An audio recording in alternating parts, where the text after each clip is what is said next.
You know something? My husband used to say the same thing that Charlie Kirk used to say. That he didn't need to go to college. That it was just a worthless piece of paper. But now, you will never know if Charlie Kirk will go to university and be able to study whatever it is that he wanted to study. If he ever changed his mind, because people do that. Because somebody assassinated him while he was practicing his free speech, exercising his God-given right as an American citizen by the First Amendment for free speech. And you know something? I think he was a good man, and I think he totally deserved to get the Medal of Freedom. But my husband used to say the same thing, that a college degree is just a piece of paper and it's worthless. It doesn't mean anything. And yet, after talking to family, after talking to friends, and even me, because I think that college is important, because people don't know how to do things. We gotta learn. And where do we go? Places of learning, like colleges, universities.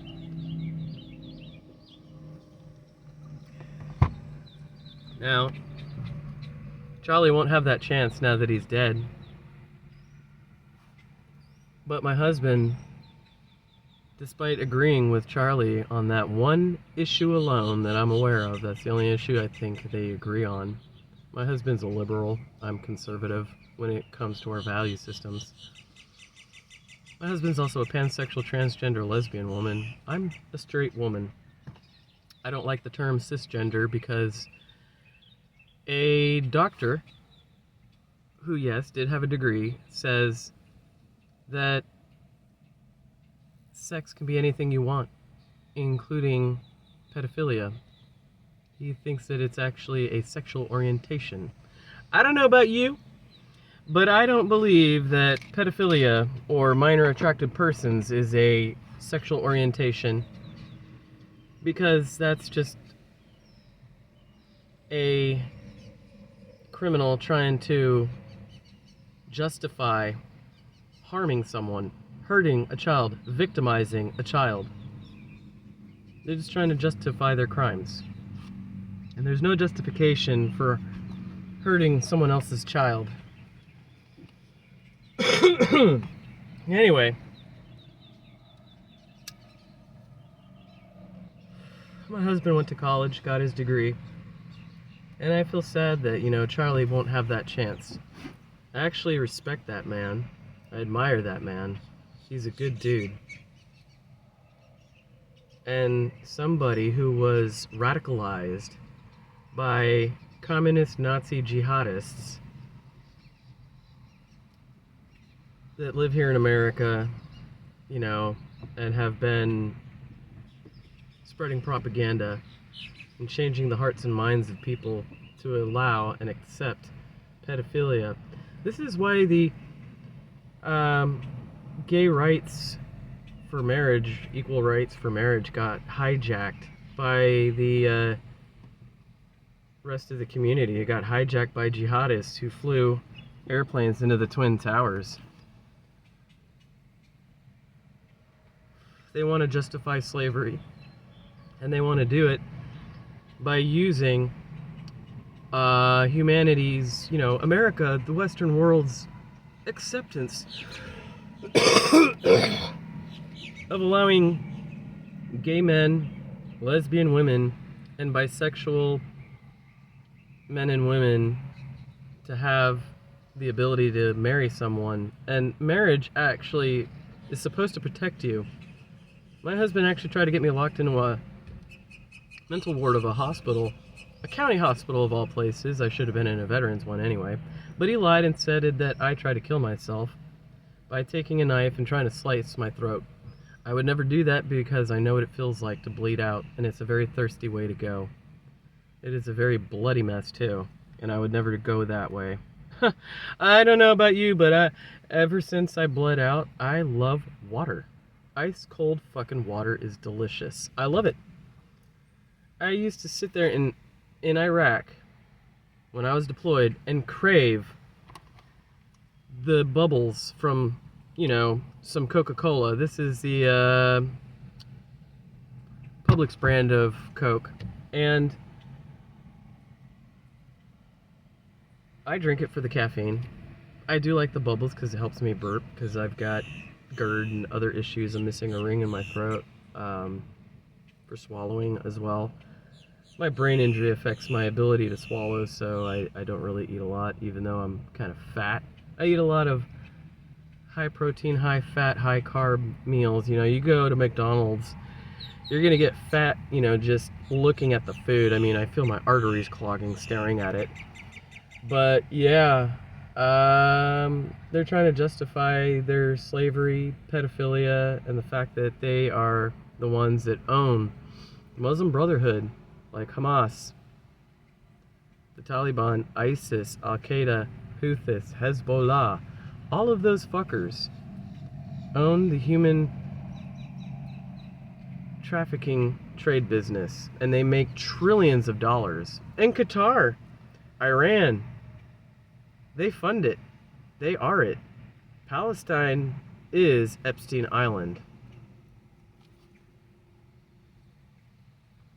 They don't want to get rid of slavery. Look it up. Sharia law allows it, and they refuse to give it up because they are sexual deviants who do not want to get rid of victimizing children, and it's wrong. I never told my mom about all the shit that happened in Iraq, or my dad, because my dad disowned me when I was a kid. He goes, "From this day henceforth, I am no longer your father. I wash my hands clean of you. Get out of my sight!"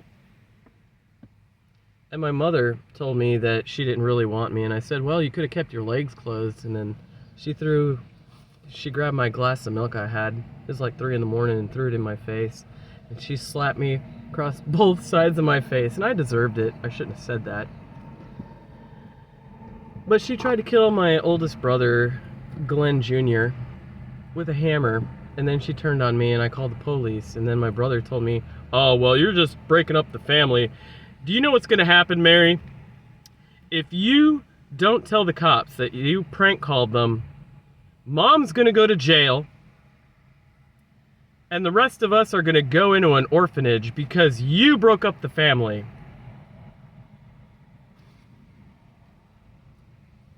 And that's why I never told my family about a damn thing. I'm just the black sheep of the family, you know, breaking up the family. Never mind the fact that, you know, my mother had Parkinson's disease. Breast cancer killed her. She already had a hysterectomy because she had cancer, fibroid tumors. It was like a non-malignant thing. She had, they removed all of her reproductive organs when I was at Hill Air Force Base. When I was going through basic training in tech school, we figured my mother had cancer because she was bleeding. Every time she would pee, it was blood. It wasn't pee, it was blood. So, yeah, I didn't lie about what my mom did and when I called 911.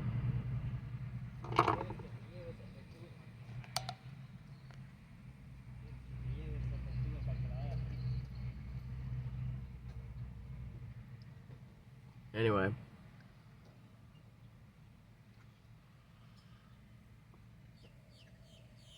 Yeah, I didn't really have anybody that could help, and I didn't know who would. I didn't really want to be left behind and have my head chopped off by the Taliban. Because, you know, if my own chain of command was going to leave my wingman and me behind because my friend was being raped by people in our squadron, why would any other squadron care? I knew people in the 75th Security Forces Squadron that are into rape. Charles Murphy was a staff sergeant with the 75th Security Forces Squadron, and his wife, Christy Haney Murphy. I dived into playing video games, World of Warcraft actually, because she told me she was into rape, and she likes it, water rape actually. When people are raped when they're in the shower, bathtub, ocean, swimming pools, and things like that, and she has no idea what she's talking about. She fantasizes about it, and all of my husband's friends fantasize about it. My husband is into that anime stuff that's demon tentacle rape porn. And I'm just like, I can't get into that shit. Sorry. Josh tried to get me into this porn that he likes. He likes it when horses fuck women in barns. I'm sorry, but you know what? My husband needs better friends, and he tells me that my friends suck, that I need to make new friends. And my supervisor's telling me, make friends on your own time.